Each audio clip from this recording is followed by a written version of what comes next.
Good. Well, is it afternoon, morning? I think Guys, it's afternoon. afternoon. Okay, it's afternoon for me because it's 1:06 p.m. here on the 1st of September. September, the worst of all months for the stock market.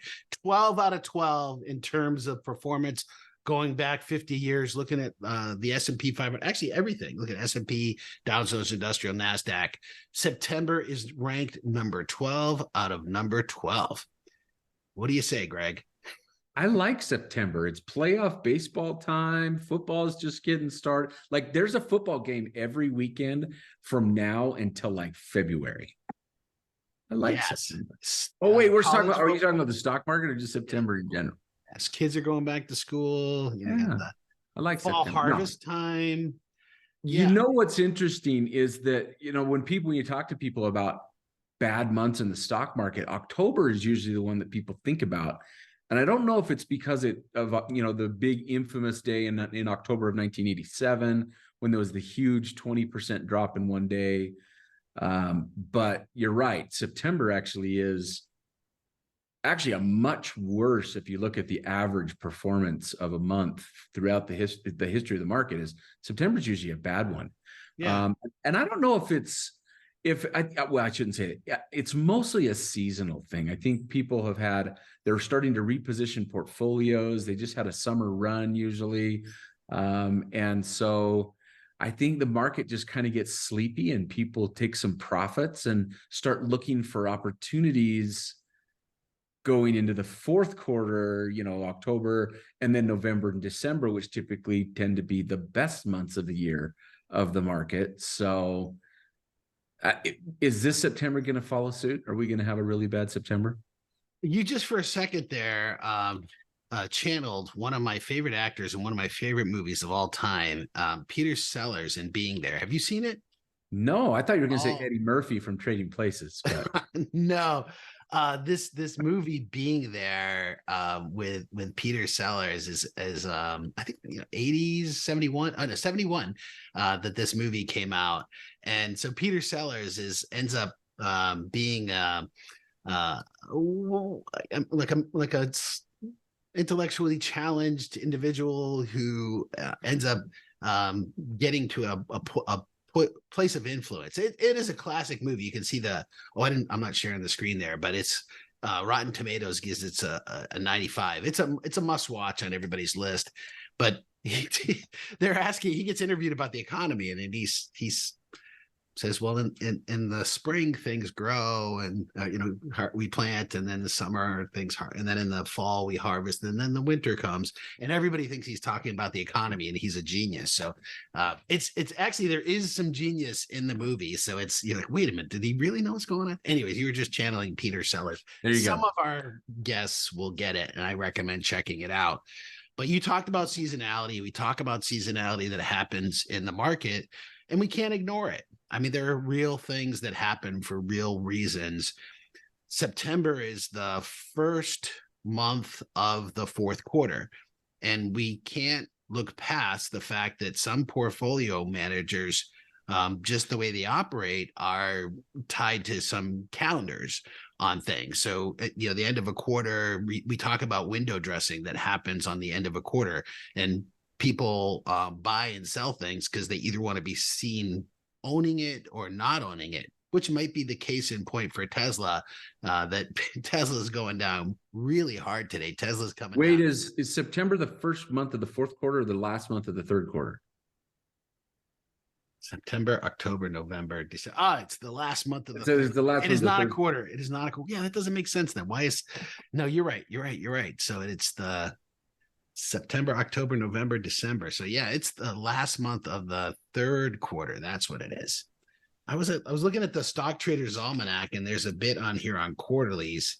Talked about fourth quarter magic, which is one of the things I was going to bring up, and that has to do with the pre-election miracle. So the third year of a presidential cycle is generally very strong. I mean, amazingly strong. This is going back to 1949. What do you guess is the app? Do you know this? Did we talk about this? I don't know you threw a number out when we were talking before the recording, but I don't remember what it was. What's the average return for this is since 1949 for the S&P 500 in the pre-election year? What would you guess would be the average return? The average, Um, the average return for the market is somewhere around 7 to 8, right? So we say right. 7, 8-ish long And term. knowing where this is going, it's got to be a higher one. So 12, 16.8 is the almost average return 17. for this year. And I know people like Ken Fisher talk about this a lot, and it's for very real reasons because people want to get it reelected. We've got those Richmond, north of Richmond. Oliver Anthony, good podcast on Joe Rogan, by the way. If you want to catch the real deal on that guy, he's pretty cool, regular guy, but really cool, interesting.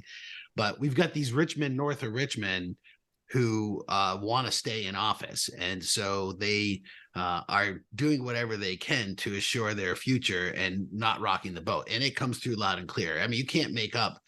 If you go back to 1949 and you see consistently these years, these pre-election years are up, there's something to it, and you can draw a narrative that makes sense. So historically, we're coming into the worst month, but also in terms of return. So if we look at this pre-election year, a first quarter is 7.4% growth, second quarter 4.9, third quarter is 0.6%. So almost flat, and then 3.5. So the last half of the year tends to be most of the gains that happen tend to be in the beginning of the year. Third quarter tends to be flat, which I think goes to the fact that we've already had a pretty strong third quarter and we're not done. That September could be an opportunity for those of you that are looking for a pullback, that we can typically September finishes lower than where it starts. And we could potentially be setting ourselves up if you believe in these sort of cyclical seasonality thing. And, I pay attention to them. I don't know that I would bet my house on it, but there's a narrative there that makes sense. And barring other things that could come in and change things around, I don't know, I'm sticking with it. That's interesting because the pattern is played out exactly as you just mentioned this year. So most of your growth happens in the first two quarters, which, first two quarters of this year for the S&P, we were up 18% in the first half of the year. And, at the end of June 30th, the S&P was at 4450. Today we're at 4511. We're up, another 1% basically in this quarter, but we've basically just gone flat. Now we still have that, like you said, we still got the month of September. So there's a chance that we actually do have a pullback because we've had such a strong half of the first year already. And maybe a lot of that presidential miracle that you were referencing already got priced in the first half of this year. Maybe we do have a volatile September going into setting up maybe some really good trade opportunities to go bullish again into the fourth quarter. Because there you can see it really well on that chart. Yeah. The beginning of this year we had really ripped to the upside. And this is the S&P, right? I mean, the NASDAQ is even more pronounced to the upside. But that run kind of, I know we peaked out in July, we went a little bit higher, but if you look at the run up in July and then the subsequent pullback that we had in August, we're pretty close to just kind of a flat 2 months so far in the quarter. So what's the next move? We'll see, right? Yeah, we've this little rally that we've had, and we got triple bullish crossovers that happened just last week. Today is not, it's kind of flat, it's kind of bouncing around here. We do have some other stories, some mix. I mentioned Tesla, which is interesting. So Tesla down hard, 4.9%, which is more than, Tesla moves a lot. Yeah, now it's bigger since we started talking here, 5.2%. It's selling off pretty hard. That's more than normal volatility. I mean, Tesla to move 2.5%, 3% on a day up or down is literally normal. That should be expected. You see Tesla up 2.5%, say, oh, yay. And then it's down 2.5%, say, what's wrong? It's just normal volatility. 5.2 is beyond normal. And I think a lot of that is this news that they are discounting vehicles, that they're eliminating models. But I think the exciting news, if you've are paying attention, is they've released the new Highland edition of the Model 3, which is the outside of the car looks a little bit different. It looks a little bit more like a Model S. There's a screen in the back for passengers. There's some new features in the seats. The layout is different. It is going to be a little bit more pricey. Now, some people were expecting this new Tesla that's supposed to be affordable, that's been called the Model 2. I personally think it should be the Model. Did you hear my theory on what Tesla should name it? No, what is it? It's the AF. Because first of all, they have the S, the 3, the X, and the Y.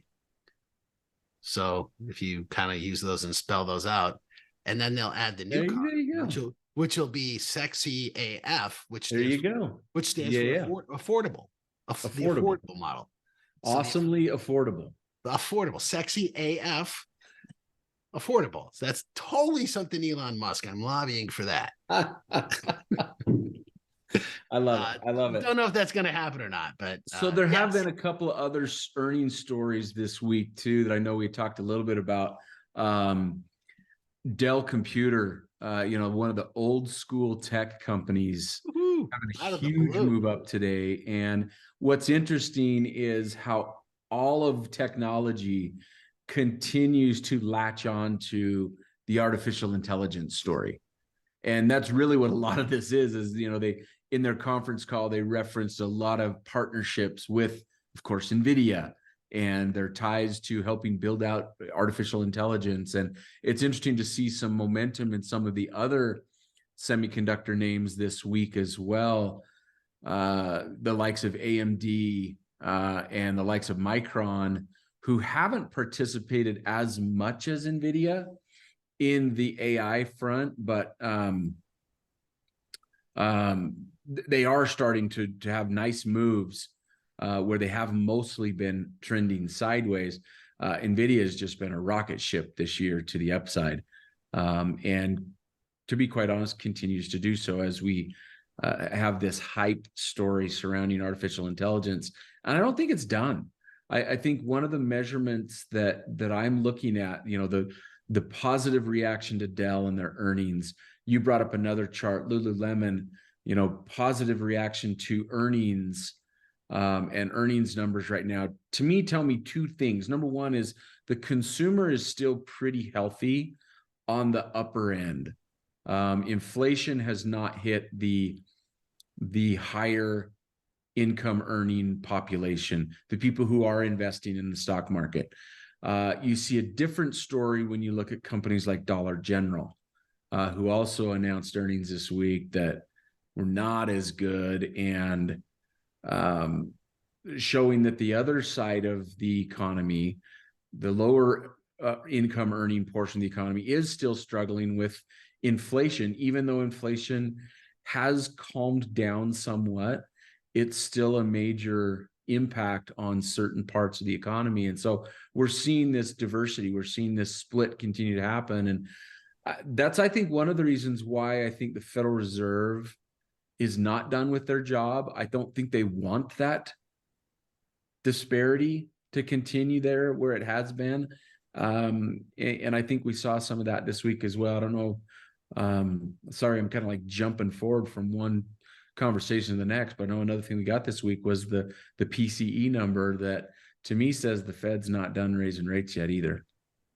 Yeah, for sure. Well, we got two really important economic reports this week. We got the employment report today, and then we got PCE. So PCE is the Fed's preferred measure of inflation. And for those of you, you've heard of CPI, that's the one that everybody talks about. I mean, there two are important. And just to let everybody get an understanding of what's the difference between the two, is that the CPI report, the Fed takes a survey of hundreds of different items and sees how the prices change on the PCE. So that's more from what's being sold. The PCE report actually goes from what consumers actually spend their money on. So if the price of eggs goes up, maybe people switch to tuna fish or something. So they actually look at how consumers change their buying habits, and then look at the impact of, like, if gasoline goes higher, do people spend less on groceries? That sort of thing works its way in there. And anything associated with housing has been pretty significant in both inflation numbers. But inflation actually ticked up a little bit more. I mean, it wasn't out of line, but we're not seeing inflation come down as dramatically. I get a little tired of some of these companies that or news outlets that are stripping out this component and stripping out that component. I mean, the PCE report is people's paychecks, so it's real money being spent. So inflation is really out there, and a good portion of it's tied to labor. Labor is very strong. By the way, Connor and I went to dinner yesterday again. I had a better burger. I went to, you might have, in Chicago, there's a famous restaurant called Girl and a Goat, which is a really nice gourmet restaurant. They have a diner. There's called the Little Goat Diner. So obviously it's more of a diner, pancakes and stuff like that. But I had their everything burger, which was the bomb. Way better than that other burger that I had. So, and this one was only, I think, about $20. So no $38, $35 burger there. But the burger was fantastic. But they also have on there there's this new service charge for benefits. There was a $3.66 benefit charge on the check. Anyways, so we are seeing higher wages that are coming through. Inflation's still sticking around, and it's hitting consumers. And so far, the consumer's been resilient. They've been able to take prices, but I think that's about to pivot. Well, I think the reason for that is the other economic report that came out today. Why the consumer is resilient is that jobs report that you mentioned. And, people are employed. If you want a job, you've got a job. And we are seeing wages, although it hasn't kept up with inflation, wages have still gone up in general. And so I agree with you. I think that is about to pivot. I mentioned this yesterday in the one of the things we do over at Options Animal. We have this daily market update report that we do for those of you who aren't members with at Options Animal, and we share with our community every day things that are going on. We talk, answer questions, and one of the things that I was talking about yesterday was the pain of higher interest rates has not been felt by people yet, because they haven't had to refinance anything yet. For the most part, some people have, right? Not everyone, but most people that I know that have a mortgage on their home, it's at 3%. It's a 2 2.25%, 2 3/4. I mean, they either bought their homes or refinanced at the bottom or pretty close to the bottom. Mm-hmm. They're never going to refinance that mortgage again. There's no reason for them to do it up at these rates. And if they move, they're going to be at a 7.5% 30-year fixed. And that's just, if you look at the difference, it's shocking what the difference is in terms. And I think the only people that are moving right now, what I have talked to most people is that homes are still moving, but they're all cash deals. Yeah. They're not actually financing and doing mortgages right now because you don't want to pay the 7.5%.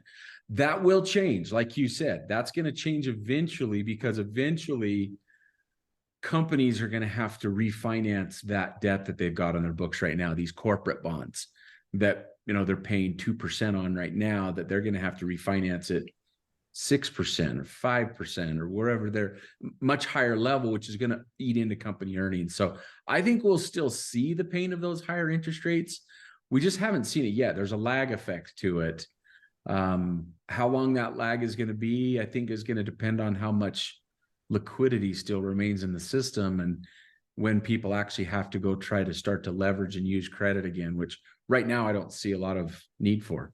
Well, speaking of that, Greg, one of the episodes that we had that was quite popular way back was student loan debt. It's going to be ugly. And this month starts student loans repay.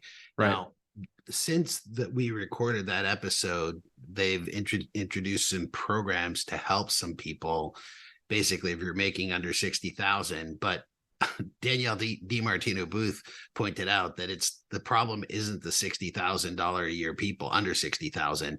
It's the people who are over $60,000 a year that have a second mortgage and $1,000 BMW payment and like to shop at, at Lululemon and Nike and all these other places. That's something that we need to sort of get a handle on. I've read several reports that have different levels of opinion on the impact there, but it's not going to be nothing. There is going to be some level of impact in terms of that those people who are going to have to start making payments again, and that money's going to come from someplace. So I've sort of taken things full circle here, going back to September being an ugly month, and we have some reason to expect, and I think it's going to take some time for those numbers to come out. I'll be paying a lot of attention to some of the retail sales data that comes out a little later, to see how that could potentially affect some of the consumer discretionary. So I happen to think that December is a good time to maybe start getting prepared for some dry powder. If you have positions that are open that are profitable, maybe you want to look at either closing them or looking at protecting those assets with some sort of option-based strategy to protect yourself for a little bit of a pullback, and then wait for this month to see how it plays out. And I do have a crystal ball, but it's not really good because I got it on Amazon. It cost me $18. So my crystal ball doesn't do a very good job at telling the future. I just think it's prudent to just, history doesn't repeat itself, but it rhymes. And knowing that this month is the worst of the worst, and there are some reasons to be concerned. One other thought back on that jobs report, 3.8% unemployment. I mean, 10 years ago, we would that was considered full employment. So unemployment the labor market is still very, very strong. So there's high frequency data you can be keeping an eye on to look at and see how this is going to play out. But I've pivoted from, that I was bullish on this year. We're way over my forecast for the year. And so I'm pivoting to more of a stagnant flat from here on out. I do think, seeing the market pull back a little bit here over the next few weeks, I would not be surprised at all, but I think we'll finish the year higher than where we are right now. So either be patient or look for opportunity, protect yourself is the way I'm approaching it. Hey, if you're not part of one of our two communities, and what I mean by two communities, we've got Options Animal, we've got Trader Oasis, and as you know, that Eric and I are part of. Come find out more about who we are. We've got some fantastic trading communities. Inside of Trader Oasis, there's trade ideas, there's inside research that's offered on a daily basis, some fantastic tools, not to mention a fantastic trading platform over there as well. So go check their website out. It's amazing. At Options Animal, we teach you all of these things that Eric was just talking about, the way to hedge yourself with an option trade going into the end of the year if you think the market's gonna go one way or the other. I mean, I've been in the markets for a lot of years. And one of the things that I have learned is that the market is really hard to time. It's really hard to get perfect on your timing. And what option trades do is they give you the flexibility to not have to be perfect on your timing and still be able to make money, not get in too early, so that you spend the first 10% of your performance back to the upside, just getting back to break even, which is a lot of times how people end up in the trading world. So I don't know if you saw this meme that's going around. Howard Lindzen, who and some other people are sharing this meme from Jason Swag that says, I put 2 kids through college trading options. Unfortunately, they're my broker's kids. Which I wholeheartedly agree with that sentiment if you're uneducated. I'm gonna stick my neck out. I didn't tell you I'll do this, but I actually at Trader Oasis I share a real money portfolio that our students pay money, or our members pay money to subscribe to see what I'm trading and how I'm trading. I would agree with that notion about trading options is expensive if you're not educated in it, you don't know what you're doing. But the way that Greg and I trade, we're not YOLO investors. We're not, and occasionally we take a little gamble. Both of us like to sit at a poker table, or not a yeah, I guess we've sat at poker tables, but we like to play craps every now and then, and we will gamble. But so you saw my trade on Micron yesterday. Was that a gamble? That was 100% a gamble. Oh, yes, I did see you. That was a surprising trade you shared. But I've been trading SoFi right now, which I'm not in love with the company, but one of the benefits of Trader Oasis is we have a flat commission rate. So for as low as $10 a month, you get unlimited commissions, unlimited trades. So there's no ticket charge, there's no commissions. If you're going to I did a 4-legged SoFi trade. If you're going to pay commissions on a stock that's trading or $8 or $9 or $10 in that range, the commissions will blow your profits out of the water. But I'm doing 10 contracts of this cheap stock. So I do 40 contracts and I don't have any commissions and fees. I couldn't even think about doing that. But for our advanced members, and that's a $200 a month subscription, which I think is a bargain, because there's companies out there that are charging 2 or 3 times that, and you're not getting anywhere near the quality. But this morning, I looked at my portfolio and shared the results. So if anybody wants to see this, this is the math. I'll show you my statements. And I open this up multiple times through the week, say, here's my positions, here's everything. I'll tell you everything I trade, tell you what I'm trading right now, how I'm doing it. I started the year at about 117. This morning it was like 144. I'm up 23%. On an annualized basis, it's almost 35%. And this is not unreasonable, crazy numbers. And I am not doing anything that's nuts. What I'm doing is very reasonable, managing my risk. In fact, when Greg and I meet people in the public and ask, what do you do? When we meet financial professionals, I mean, we're talking like Fed presidents and central bankers and hedge fund managers who understand this space. We tell them what we do is we teach people how to manage risk, but none of you want risk. Nobody, how do I manage risk? Nobody's coming here asking that, but what's what you need? And if you need to be able to control your risk in order to be able to grow, if somebody made a ton of money doing something crazy, do you want to, I mean, if I played Russian roulette, I mean, how much money would you, there's people out there who would do it. $1 million, 30 million. Somebody would say, hey, listen, there's a 1 in 6 chance. I don't mind. I'll take 30 million to play Russian roulette. And then that guy made 30 million to say, hey, let's go see what he did. I want to go do what he did. That's, I see people selling naked calls and naked puts. It's the financial equivalent of Russian roulette. How did you make the money? And by being, I think, conservative, you can be conservative with your assets. And this is what we've demonstrated and why we have such big fans. We're not trying to be the biggest. We just want to be the best. Like, we're not the biggest company out there that's doing this sort of stuff. We're small, and we have a very niche group of people who are interested in it. It's not for everybody. But a lot of you, I think, can benefit from it. Our people who are subscribing now, they're huge fans. They love what we're doing. So anyways, I didn't plan on turning this into a commercial. We don't sell a lot on these webinars, but I'm very passionate about this. I have skin in the game. And this is real deal that you're looking here for a reason. So anyways. I didn't mean to either, but I just felt, you know what?